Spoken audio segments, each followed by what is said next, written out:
Alright, so this week I thought we'd jump into a subject I've touched on before, but I get a lot of people asking me questions about it, and just want to demonstrate the power of these once again, and that's using smart objects, especially when it comes to text and applying different effects to them. So here, I've got a document, and so you can see the size I'm working at here. It's 8 by 4 at 100 dpi. I'm working small for the purposes of demonstration, but just be aware that the settings we apply might differ depending on if you're working on a higher res image. Alright, so inside my image here, I'm going to go ahead and click the text tool in my toolbar. I'm just going to click inside my document so I can set some text, and I'm going to type the word imagine. Now, we don't see it because it's filled with black, which is set as my foreground color, and black is the background of my image, so I need to change that. Let's go ahead and fill it with white. So white is already set as my background swatch. I'm just going to press Command Delete. That would be Control Backspace on a PC. Now I'm just going to bring up my free transform, and I'm going to hold down the Shift and the Option key, or the Shift Alt key, and scale this proportionally out from the center. And let's get a good size right about there. And I'm just going to go ahead and center it in my document by selecting all and then centering that way. So now I've got my text set in the middle of my document. Now, I'm going to apply a layer style to this. And I'm really liking these gel-looking layer styles up in here, which are preset. These are pre-installed inside Photoshop CS3. And I'm just going to go ahead and click and apply this effect right here. It just gives me kind of a cool metallic look to it. And what I want to do is apply a color to this. And I'm going to do that by using a color overlay. I'm just going to create a new blank layer, and I'm going to load that text as a selection. Let's go ahead and turn this off. I'm going to load that text as a selection by command clicking directly on it. You can see I get the little selection icon. So click and load that, get an active selection. With the new blank layer highlighted, I'm going to go into my color picker and choose kind of a yellowish gold orangey color, right about like that.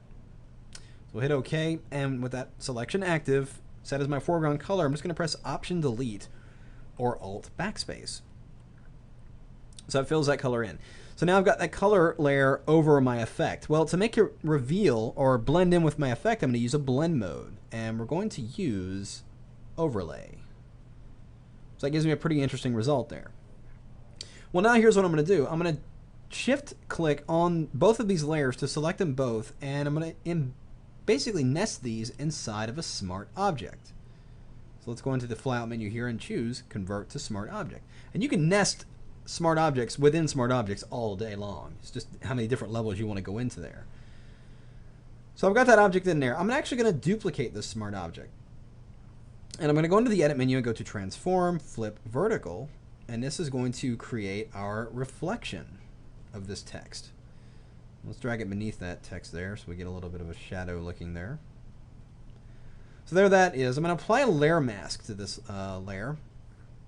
And let's click and select our gradient tool, making sure we're going from foreground to transparent right here. So it's foreground. Black is our foreground color. We're going from black to transparent. And I'm just going to drag up from the bottom just to give us a little bit of a fade into that background there. It's like that. So now I've got that all set, and now I want to apply a warp to both of these layers. Well, I can't really apply. I'd have to almost merge them and be able to do that. So here's what I'm going to do. I'm going to hold down the Shift key and select both of these layers yet again, and we're going to put these inside of their own smart object. So let's go under the flyout menu and go to Convert to Smart Object. So you can nest these in. You can apply different effects at varying levels of different smart objects. And this is all non-destructive, and you'll see what I mean in just a minute. So now I've got all those files embedded into one smart object. Let's go ahead and center this into the document here. So I'm going to press Command or Control T to bring up free transform on this object. And we're going to go and choose Warp. And I'm going to go over here into the Custom Warp, and what I want is this one right here called Bulge. Now by default, it's going to expand it outward, as you can see here, but I actually want it to go inward. Now I could go in here in the bend setting and actually just drag this, use the scrubby slider, or even input a number into here. What I like to do though is you see this little handle right here. You can actually grab that and manipulate the effect right on the fly, right inside the document there. So I'm actually going to push this down right about there.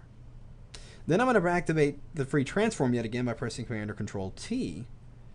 And I'm just going to hold down my Option key or the Alt key so we're scaling out from the center. I'm just going to scale this disproportionately up and outward. Just give me a little bit more realistic effect there, or more readable effect, I should say. So now I'll just press Enter. So let's select all and center that in our document again. So there it is. My effect is done. I've got a cool looking, almost dimensional looking text here and looks pretty good. But let's say somebody comes along and says, you know what, I don't like the word imagine. Let's change it to something else. And you're like, man, I got to recreate all that again? Alas, we do not, because we have taken advantage of smart objects. So here's what we're going to do. I'm going to double click on that smart object to open it up. And it opens up that first level, that last level, which we applied the reflection to. I'm going to double click on this object yet again, and here we are inside this first object, which has the color overlay and the actual text. So I'm going to turn off the color overlay. I'm going to double click on the text layer, and let's say we type the word create. So now if I turn on that overlay, it's obviously not going to line up because we have a different word here. So let's throw that layer away and create a new layer above it. Load the selection as we did earlier. We still got yellow as our foreground color, so let's go ahead and fill that area in. Drop that to overlay and watch what happens. So I'm done here inside this particular layer. I'm going to go over here and click close the document, save the changes. It'll save up to the next level, giving me my new word with the color overlay and the reflection still with the layer mask active. It's updating all that right on the fly.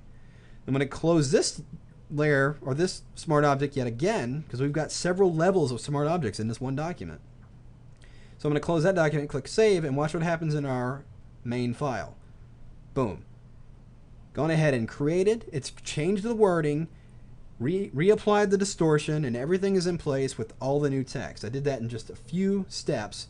So I'm able to go in there and change. I can apply really complex effects and distortions to any object and go back inside those smart objects and make any further changes I need to without having to do it all over again. So you can start to see how powerful smart objects can really be. They're a lot of fun and they're a big time saver.